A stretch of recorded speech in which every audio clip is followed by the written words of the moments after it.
Qué bueno que entonces que nos quedamos con esta idea, ¿cierto? Adoración, relación.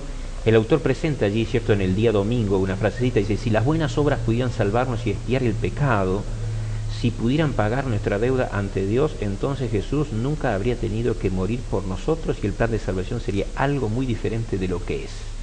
El hecho es que muchas veces entonces ahí hablando de adoración, pensamos en la adoración como una fachada, ¿no? Es decir, allí, ¿cierto? Lo que se ve, pero lo que se ve no llega arriba, ni tampoco llega al horizontal, ¿cierto? Auténticamente como tiene que ser. Por eso el autor presenta allí cómo muchas veces somos engañados por mirar la apariencia. Y muchos viven alimentando la apariencia, pero no la realidad, ¿cierto?, de la adoración. Y nos quedamos con esto, adoración, relación, porque el día lunes introduce allí el autor el llamamiento de Isaías. Isaías, digo, pastor, cuando él se confronta con la visión, ¿cierto?, de la gloria de Dios, es un Isaías diferente. Sí, de hecho, uno cuando lee los primeros capítulos, la preocupación de Isaías es mostrar la realidad de el pueblo de Judá, su reinado, una realidad bastante decadente.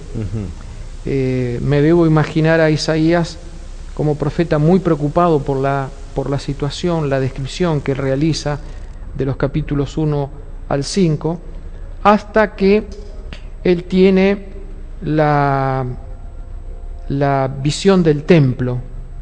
Nuevamente es interesante cómo el tema de adoración siempre está relacionado con el templo, ¿no? Exacto. Hay una visión del templo en la que él observa, tiene un vislumbre de la gloria de Dios que evidentemente colma al templo, y la presencia angélica en el templo celestial, especialmente en la recitación de un estribillo, de un canto que se manifiesta en 3 palabras que se reiteran, que son santo, santo, santo.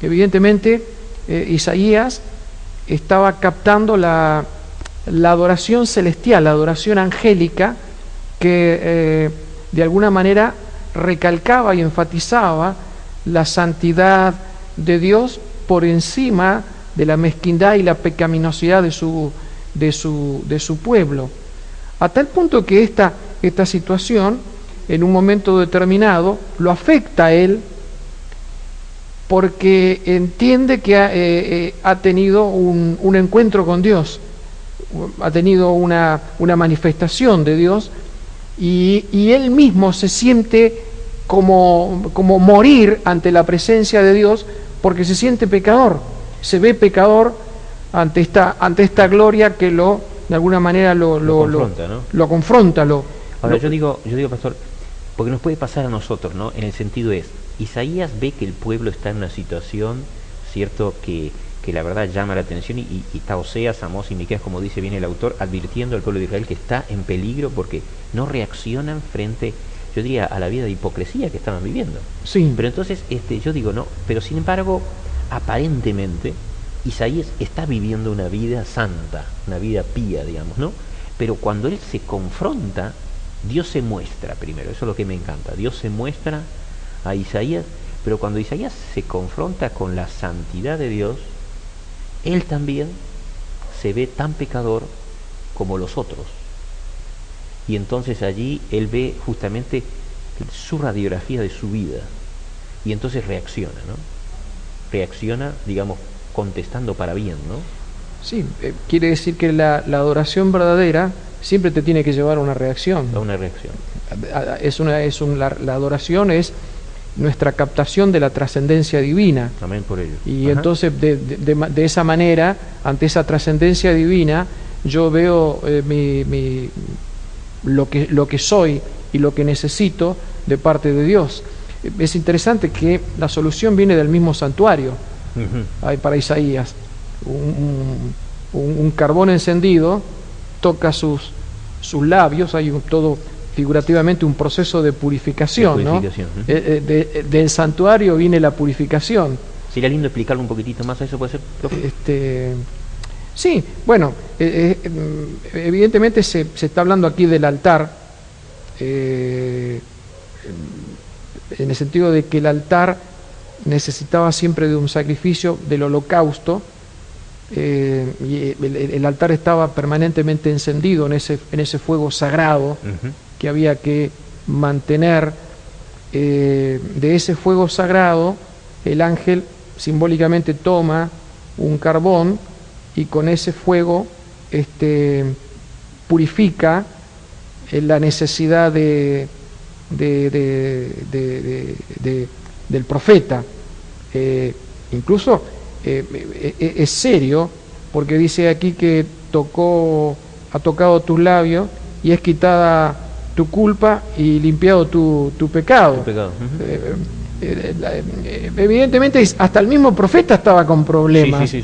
Estamos hablando de un pecador que en este momento, ante una escena de adoración, siente que nuevamente su vida es tocada por Dios, es limpiada por Dios. Entonces aquí hay una conjunción de factores, como por ejemplo es la misericordia de Dios, el arrepentimiento, la conversión, el cambio, la santidad que se da en este adorador ahora que es Isaías. Yo me quedo con algo que usted mencionó en cuanto a la necesidad, ¿no? Yo digo, Isaías cuando ve la gloria de Dios, ahí ve la gravedad del pecado. Porque justamente el verso 5 dice, ay de mí que soy muerto. Es decir, qué bueno en el sentido es, en lo que es en la relación de Dios, en la relación de adoración, la necesidad de nosotros de ver la gravedad del pecado para justamente, como mencionó, reaccionar, ¿no? Sí. Y otra cosa que enfatiza la lección, sí.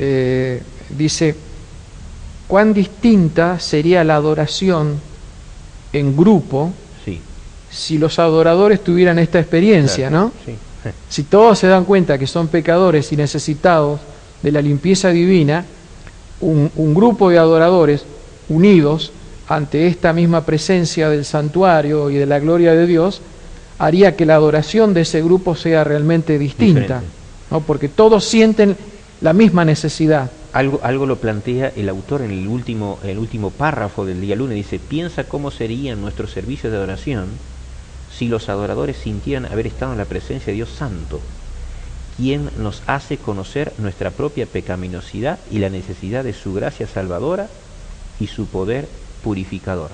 Y entonces agrega, dice, imagínate si los cantos, la liturgia y la oración y la predicación actuaran juntos de una manera que nos condujeran a la fe, al arrepentimiento, a la purificación y a estar dispuestos a clamar, heme aquí, envíame a mí.